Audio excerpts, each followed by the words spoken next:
You can now get 2 free audiobook downloads and a 30-day free trial at audible.bogosity.tv. Your choice from the world's largest selection of over 180,000 digital audiobooks and spoken word content for your iOS or Android device, Kindle, or MP3 player. Go to audible.bogosity.tv now.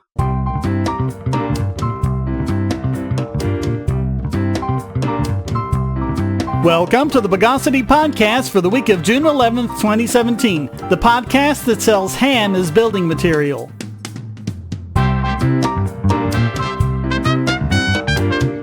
This is your host, Shane Killian, and returning this week is Travis Retriever. Welcome back, Travis. It's good to be borking here again. First, a quick announcement.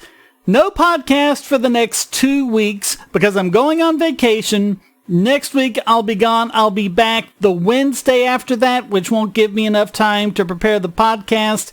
But I might do one live just to kind of informally just catch up on everything so we don't have 50 stories to cover when we come back. Yeah. They seem to be piling up lately. I don't know what it is. Oh, my God. Yeah, I guess it's just one of those times. I mean, with the new president, yeah. I think I've already got enough stories for next week's podcast, but we're not doing it soon. Oh, God.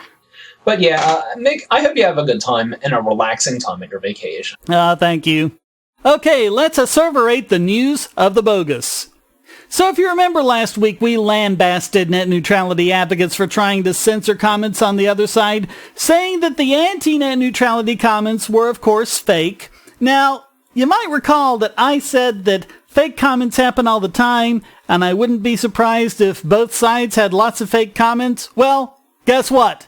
Both sides have lots of fake comments. Oh my God. It's arguing that something like 20% of the pro-net neutrality comments are bogus. Their exact words, not ours. Yep. Initially, it was pro-organization Fight for the Future that urged an investigation of fake anti-comments, but now the National Legal and Policy Center, as you said, they're claiming 20% of the pro-comments are bogus. They did use that word. Yeah. They claim to have analyzed 2.5 million comments and found that 100,000 pro-comments had email addresses that didn't match the person's name, as well as a lot of duplicate email addresses, all of which represent about 20% of the 465,322 pro-net neutrality comments. Can you imagine actually having a job like analyzing internet comments like that? I'm sure a lot of it was automated. I mean, I'm sure, but still. It's just surreal thinking about it. According to NLPC President Peter Flaherty, quote, "The full breadth of the fake comments at this point is not known, but based on an initial forensic analysis, we believe it is massive." The NLPC says it plans to turn its data over to a professional data forensics expert for an analysis. Over on the pro side, EFF Senior Staff Technologist Jeremy Gilula said he cross-checked the NLPC's data with the EFF system and said that the fake comments did not come from them. Meanwhile, Fight for the Future campaign director Evan Greer called this, quote, "a thinly veiled attempt to sow confusion and undermine the democratic process." But of course, when they did it, everything was A-OK and good and lily white. It seems like folks like you are the only ones who are pointing out that the only reason this stuff is even a problem in the first place is because of government-granted monopolies to local telco companies in the form of franchise deals. Get rid of that, and much of this stuff completely vanishes overnight. No extra government required. Well, and I mean, I wouldn't be all that opposed to like a compromise deal where you say, okay, if you're granted a local monopoly by the city or county or whatever, or if they've put other barriers in the way, to stop people from running cable in the right of way or whatever, in that situation, then you're considered a telco under Title II, but if you have competition, then you won't be. And that actually might encourage them to say, okay, let's open this up for competition because we don't want to get the screws put on us under Title II. Which is probably why, as the telcos are the ones most likely writing these laws, as they lobby. Well, yeah, because they're already Title II. Yeah. What have they got to lose? I'm shocked, I tell you. Shocked. I recently had my internet increase speed. Yeah, instead of less than 1 megabit per second download, it's now cracking 6 megabits per second. Wow, you're almost up above DSL speeds. Yep. See, the whole point of these local cable monopolies was that, we gotta make sure that people can get this out in rural areas. And surprise, folks like me and senators get screwed the hardest. Again, supply and demand. I mean, this is basic economics. I shouldn't have to explain this. Well, it's like I'm out in the boonies, and for the longest time I just had DSL, maxing out at 4 megabits. Charter came out here, I don't know, probably 5 years ago, something like that. I'm not sure when. But it was like, okay, I can get 60 megabits now. And, I mean, it works. I mean, I'm fine with it. It's just that every now and then something goes wrong and they have to have a guy come out. And the last guy came out said, you know what? They really shouldn't have hooked you up. You're like, there's something like 300 yards away from the other end of the cable where it hooks into the system. It's like they really shouldn't have strung it out that far, but they were like making this big ditch of going, let's go out and let's get all the rural areas and let's get all of that hit. And he said if it were today and they were making the decision whether to do it, they wouldn't have done it because I'm just too far from that switch box. God. Yeah, so... Oh, boy. But back to the story, I feel I have to reiterate, this is not about any kind of democratic process. It's not a vote. It's people filing public comments, and it's the arguments that are important, not how many people make them. Agreed. And even if it was, last I checked, truth is not democratically determined. I mean, that's completely asinine. Well, I mean, when we have a referendum, this is not how we do it. We have voting places that we go to. They don't even have a CAPTCHA on this website to stop bots. No kidding. They don't have any kind of verification at all. Mm-hmm. But yeah, it sounds like both sides are at least being somewhat dirty, although it seems like the pro side has been a lot more nefarious. Well, the pro side is being more one-sided about it because they went out all indignant. See, all the people on the anti-side are just bots, and it's like, well, people on your side are doing the same thing. And of course, they're also lying about what will happen out of this. Like, yeah, because, giving the entire internet into the hands of the FCC, what could possibly go wrong? Well, like you said, the problem here is because we have our internet access being run as monopolies like the telcos. So how is the solution to make it even more like the telcos?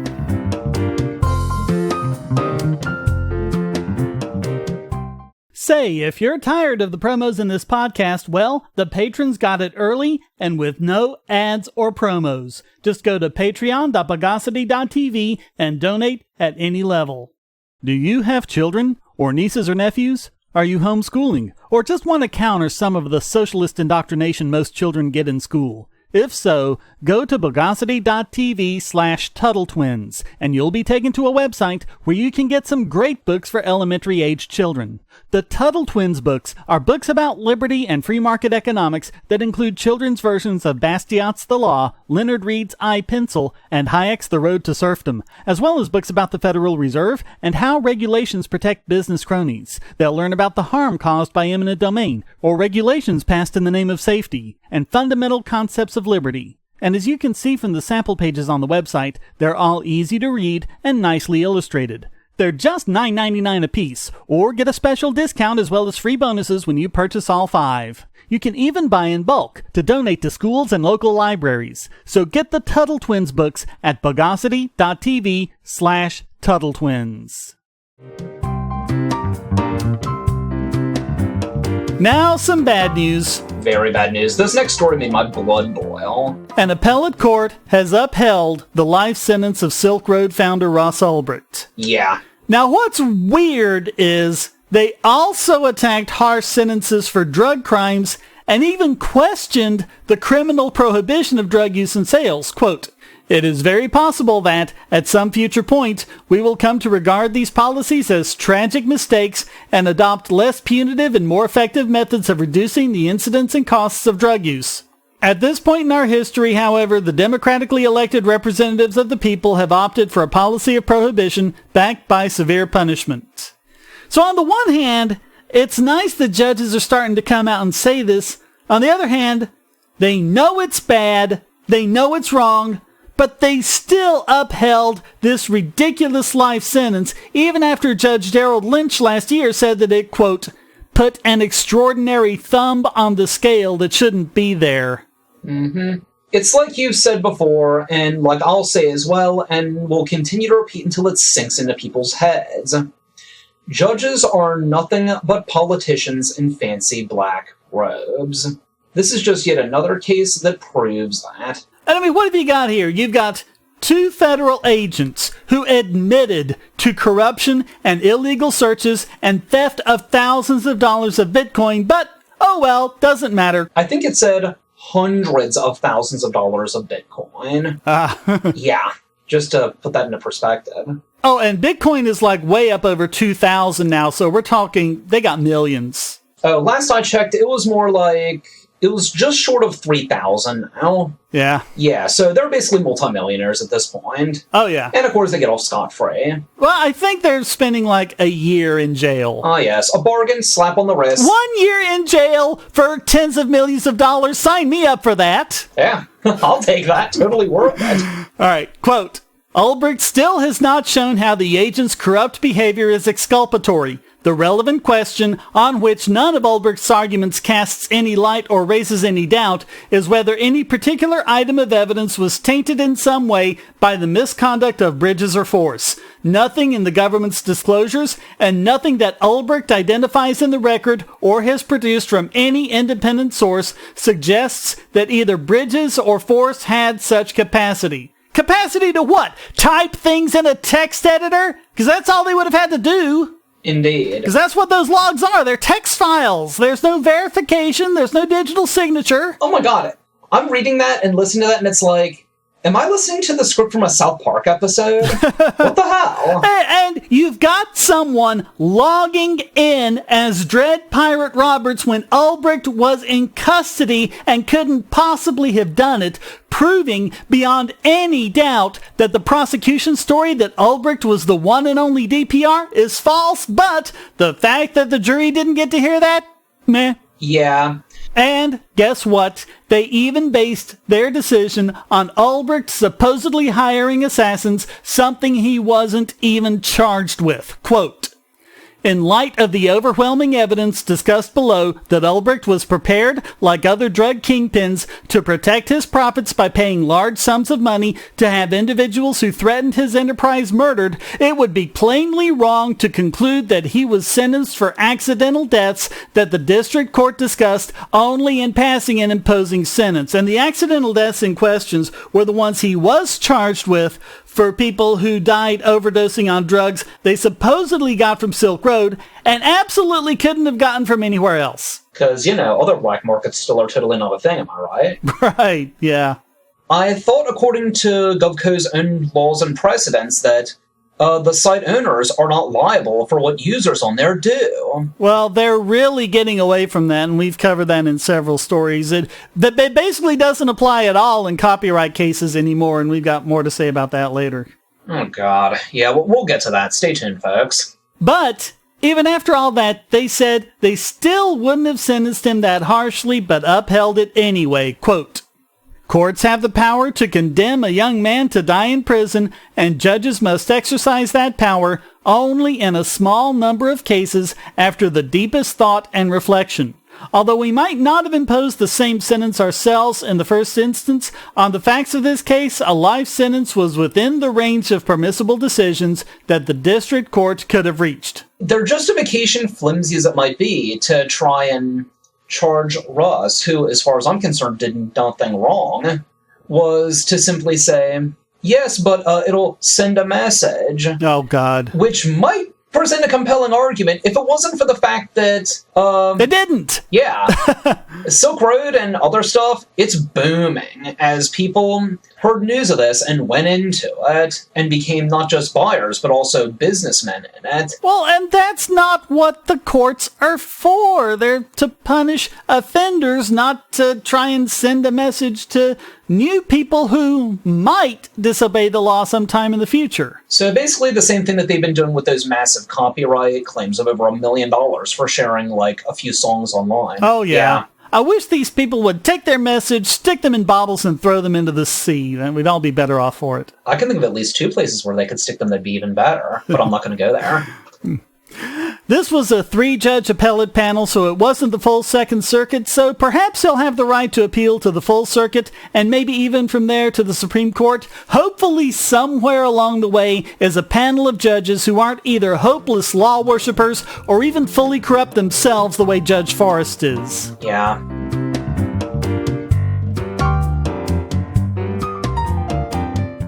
If you're on the Wi-Fi in a coffee shop or hotel, anyone on that network can get your traffic. Do you really trust all of those strangers? For that matter, do you really trust your ISP? A VPN can protect you from prying eyes, disguise your location, and even foil government censors. It's essential in this day and age, so go to vpn.bogosity.tv and you'll be taken to BoxPN. Starting at just $2.99 a month, you can get unlimited high-speed connections to VPN servers all over the world, and they don't log connections, so your privacy is assured. Traveling abroad, just VPN home, and don't worry about what those other governments are doing. Back at home, stop your ISP from traffic shaping and messing with the quality internet access you're paying good money for. You can connect from multiple machines at once, including your smartphone or tablet, and it supports all the secure standards, including OpenVPN and SSTP. Bypass censors and surveillance with your own secure VPN connection. Go to vpn.bogosity.tv.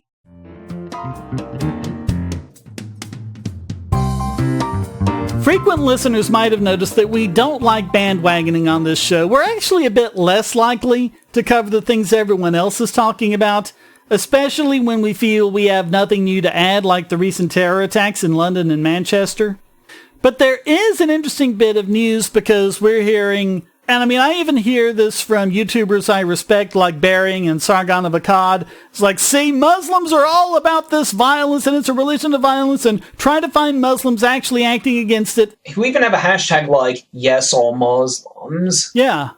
Well, 130 Muslim imams and community leaders have condemned the attacks and refused to give funerary prayers for the attackers. They said, quote, "Consequently, and in light of other such ethical principles which are quintessential to Islam, we will not perform the traditional Islamic funeral prayer over the perpetrators, and we also urge fellow imams and religious authorities to withdraw such a privilege. This is because such indefensible actions are completely at odds with the lofty teachings of Islam."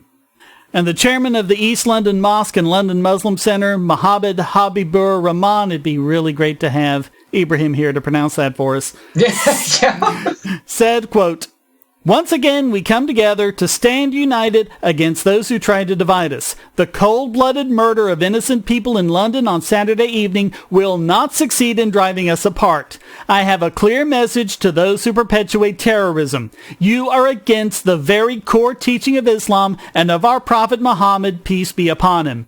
Your misguidance will lead you to destruction, and God willing, you will utterly fail in your evil aims. We stand apart from you and your corruption of the religion of Islam. Terrorism has no faith." So if you really want to know how significant this is to a Muslim, Ibrahim 90 said on the forum, quote, "They refused to give the funeral service to their attackers. That is a very strong message. It would be like the Catholic Church refusing to give a man last rites, or burying such a person on consecrated ground. They've as good as condemned the men to hell, or worse, to no afterlife whatsoever. Good. Now, I don't know how no afterlife is worse than hell, but whatever." Yeah, just these things. That's the Muslim point of view, I guess, but, I mean, yeah, that's how strong it is. He's saying that they're letting these guys burn. Mm-hmm. So, yeah, no, not all Muslims. We live in a world where light bulbs connect to the internet, and recent attacks on them prove that your online security is under threat like never before. Not only your websites, but the internet-enabled devices you buy. And the biggest problem is weak passwords. That's why you need LastPass. LastPass allows you to randomly generate strong, unique passwords on the web and on your internet-enabled devices, all protected by one master password. LastPass sets up in minutes and gives you secure automatic logins throughout the web, synchronizing across all your browsers, all your computers, and even your mobile devices, at home, at work, or on the road. It even securely stores sensitive form data, including credit card numbers, backup sensitive documents, software licenses, Wi-Fi logins, and more. And with LastPass Premium, you can get these benefits on other applications, manage passwords for your entire family, and also get priority customer support. Sign up at password.bogosity.tv for a free month of LastPass Premium. Log in securely everywhere using the last password you'll ever have to remember. Go to password.bogosity.tv and get LastPass now.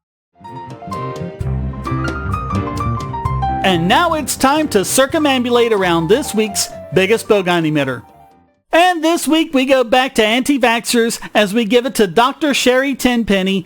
Yes, she is an osteopathic doctor, but please don't judge real osteopathic doctors by her. When I first saw that this person was an osteopathic doctor, I thought, oh my god, something like naturopathy or something stupid like that, right? That's actually how it is in a lot of other countries like the UK. In the US, they've actually gotten really good. They've kind of merged together with MDs, and like at my clinic, they've got MDs and DOs or ODs or whatever the suffix is. And I've seen a couple of the osteopaths, and I mean, they were fine. They were just like, regular doctors, going over, the medicine I was taking and going over options, and I can't tell the difference. What's that? You're telling me that it's actually worse, vastly worse in countries with so-called universal healthcare where they actually pay for the Bogosity? I'm shocked, I tell you. Shocked. Yeah, I mean, if you want to get a job in a traditional medical clinic, especially one because this clinic is run by Carolina's Healthcare,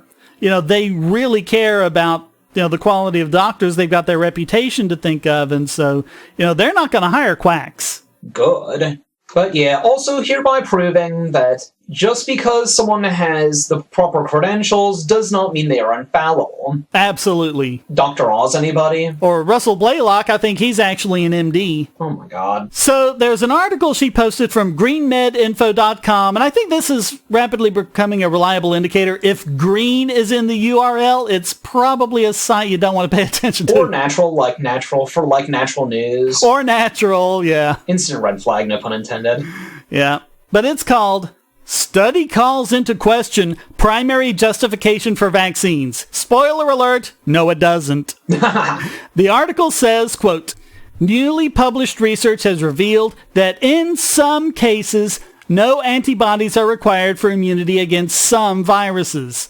Although this concept may apply to other viral infections, our findings with VSV, that's vesicular stomatitis virus, turn this view upside down, indicating that during a primary infection with this cytopathic virus, innate immunity can be sterilizing without adaptive immune contributions. Basically, they injected a bunch of mice with the VSV, and they didn't die, therefore vaccines don't work or something. Ah, well, good to know. So one of the bloggers at Skeptics College named Adam decided to contact the study's author, Radical Idea. And I've done this myself before. It's actually amazing how many of them are happy to write back to you.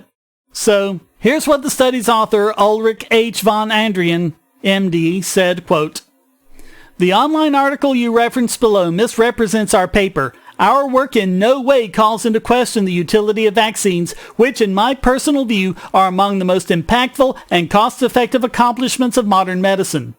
Our study had examined the immune response to a viral infection of mice that were immunologically naive, i.e., they had never seen the virus before.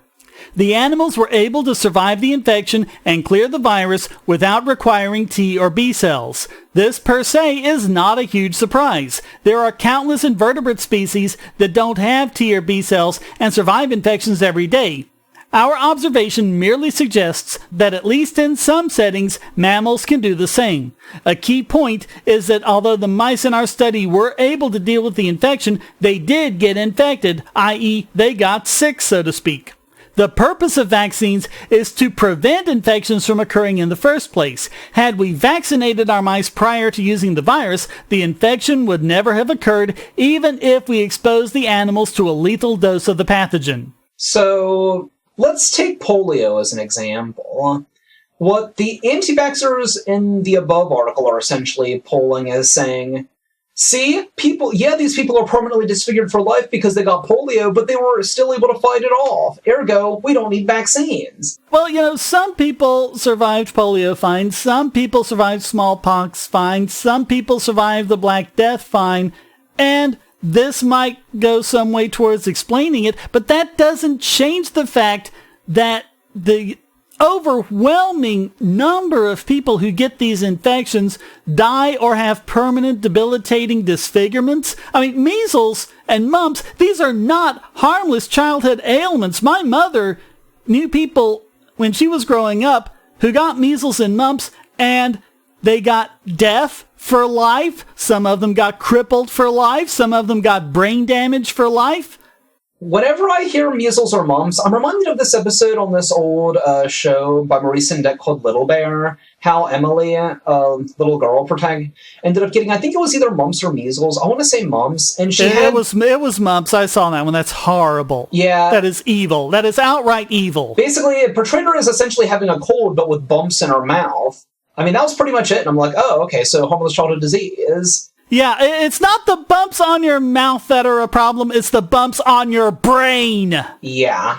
So, Adam posted a comment to Dr. Tenpenny's Facebook link where he reposted verbatim what the study's author said, and what do you think happened? In less than 24 hours, the comment was deleted, and Adam was banned from Dr. Tenpenny's Facebook page. And how much do you want to bet that the people who saw it, but who are still firm believers in the BS... the person a shill or whatever. Oh, yeah. Hey, guys, we're still waiting for those shill bucks.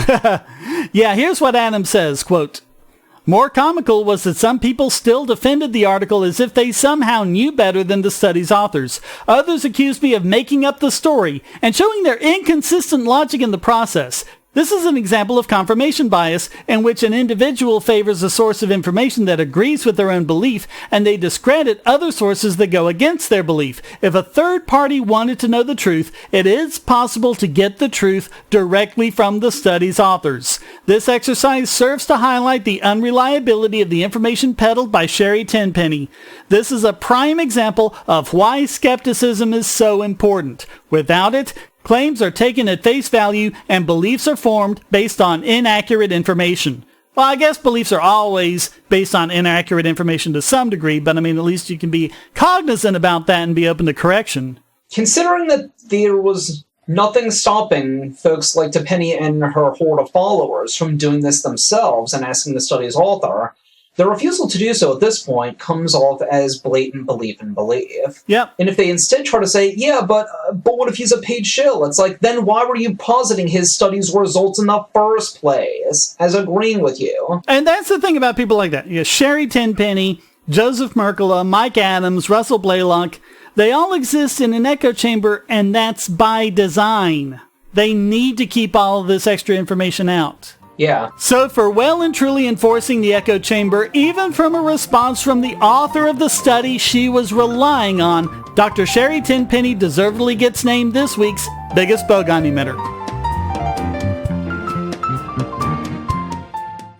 If you're going to shop online, use our special links to shop at Amazon. Clear your cookies and go to amazon.bogosity.tv, and you won't pay a penny more for your purchase. If you haven't used the mobile app in the last 12 months, or even at all, go to get5.bogosity.tv on your phone or tablet and get $5 off your order of $10 or more. Go to prime.bogosity.tv for a free 30-day trial of Amazon Prime and enjoy thousands of movies and TV episodes, borrow Kindle books, and get unlimited 2-day shipping for free. And speaking of Kindle, go to kindle.bogosity.tv for a 30-day free trial to Kindle Unlimited. Read over 1 million books and listen to thousands of audiobooks on any device. You can go to music.bogosity.tv and get a free 30-day trial of Amazon Music Unlimited with access to Amazon's entire library of 10 million songs, ad-free and with unlimited skips, and even download to listen offline. All great ways to help this podcast simply by shopping at Amazon.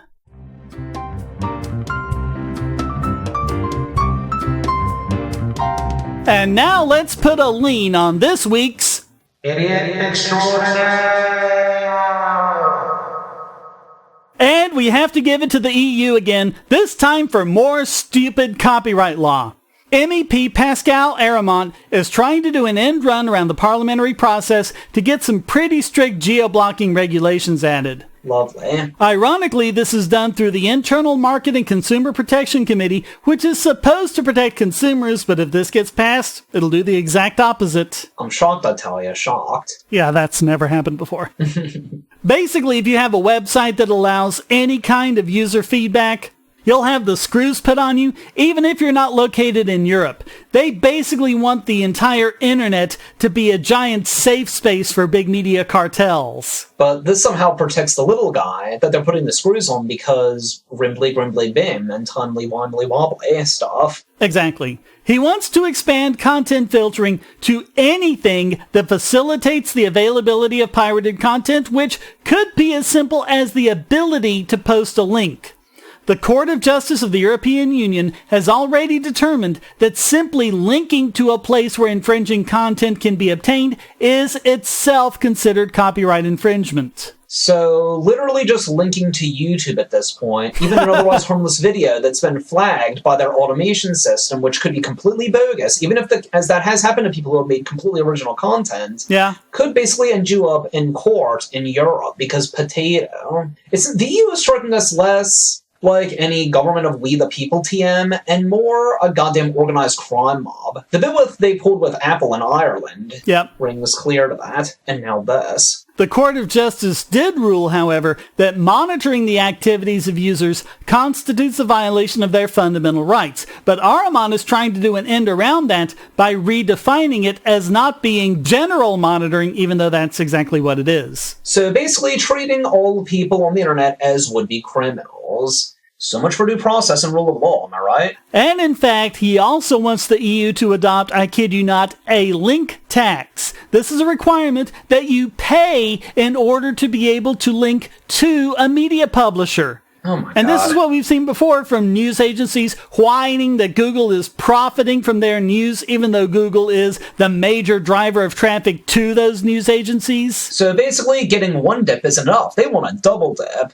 But, it's totally not greed or entitlement or being a bunch of spoiled, whiny brats when they do it. Well, and Spain tried it, and the result was that Google News just shut down in the entire country. Yeah, sounds like corporatism and the like is alive and well in the European Union and Europe, despite what the EU, Europe, as well as the Eurotrash and other jingoists of that particular bit will tell you. And get this. He wants to define copyright infringement as anything more than a single word quoted from another website without permission. Wow. Basically, you wouldn't be able to listen to this podcast in Europe. Totally not draconian, you guys. Elsewhere in the EU, there's a proposal to tax image search engines. Quote, information society services that automatically reproduce or refer to significant amounts of visual works of art for the purpose of indexing and referencing shall conclude licensing agreements with right holders in order to ensure the fair remuneration of visual artists. There's that word again. Fair. Yet another buzzword. And for remuneration, read getting money. Of course. I'm shocked because it's not greed when they do it. Yeah. Yes, all monopolies are bad. Unless they're ones done by the state. In this case, on IP. I mean, this isn't even about helping legacy industries battle copyright. It's about giving them power and money and control, which they're losing because they just can't adapt to the internet age. This is what copyright and IP is. It's pretty much what it's been since day one. Control censorship by the state and its cronies, and to hell with everyone else. That's what it's been since from the 500 years onward that it's what it started as, and the policies and the results haven't changed a whit. Oh, the rhetoric has changed, sure, but the policies, no. And, I mean, it's not only the thing they keep trying to do with copyright, but with net neutrality as well, making it easy for big corporations to have a presence on the internet and not so much for the little guy. Yeah. But it does kind of make me glad that the UK kept Theresa May in power. Now, she is horrible on internet issues, but the mandate of this election, I think, was clearly to go through with Brexit, and it looks like the sooner they do that, the better. Yeah. What I don't get is the people screaming racist and people who support Brexit. Because they don't have an argument against them. Of course. Well, and these are the same people who without a shred of irony, will then turn about and say, Cal-exit! California shouldn't be a part of the union anymore. I'm like, not just what, but how many drugs are you on? The answer is obviously statism. Well, see, that's different because then they're going against Trump. So basically it's not racist when they want secession. Right. So all of that makes the European Union this week's Idiot Extraordinaire.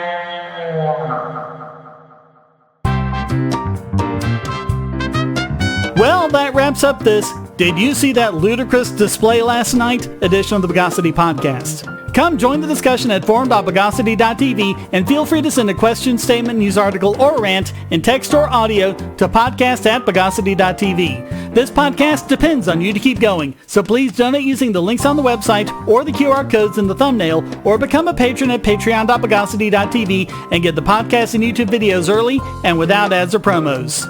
Thank you for listening, and thanks to Travis Retriever for joining me. Thanks. It was a pleasure, as always. Until next time, here's a quote from Jay Nock. The judge said he disliked to sentence the lad. It seemed the wrong thing to do, but the law left him no option. I was struck by this. The judge then was doing something as an official that he would not dream of doing as a man, and he could do it without any sense of responsibility or discomfort simply because he was acting as an official and not as a man. On this principle of action, it seemed to me that one could commit almost any kind of crime without getting into trouble with one's conscience. Clearly, a great crime had been committed against this boy, yet nobody who had a hand in it, the judge, the jury, the prosecutor, the complaining witness, the policemen and jailers, felt any responsibility about it, because they were acting not as men, but as officials. The Bogosity podcast is licensed under Creative Commons Attribution, Non-Commercial, No Derivatives 4.0 International License.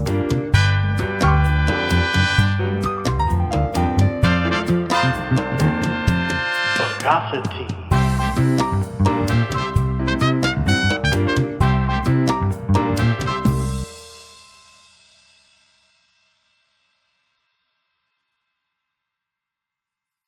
Want answers to creationist claims against evolution? Would you like to know more about evolution yourself, or even engage creationists more directly, with actual peer-reviewed sources to back you up? My book, How Evolution is Scientific, is designed to show the basics of evolutionary theory and how it is so well supported using the scientific method. It's impeccably sourced, with references to the actual scientific material, and is arranged using the creationists' own criteria of what is scientific. Using their own arguments against them, see how evolution is scientific, but creationism is not, based on observations, accurate predictions, logic, and evidence. Get answers to common creationist claims, and even a primer on abiogenesis, the start of all life. It's all in my book, How Evolution is Scientific, available at Amazon and on Kindle, EPUB, and PDF as well. Get How Evolution is Scientific and never be taken in by creationists again.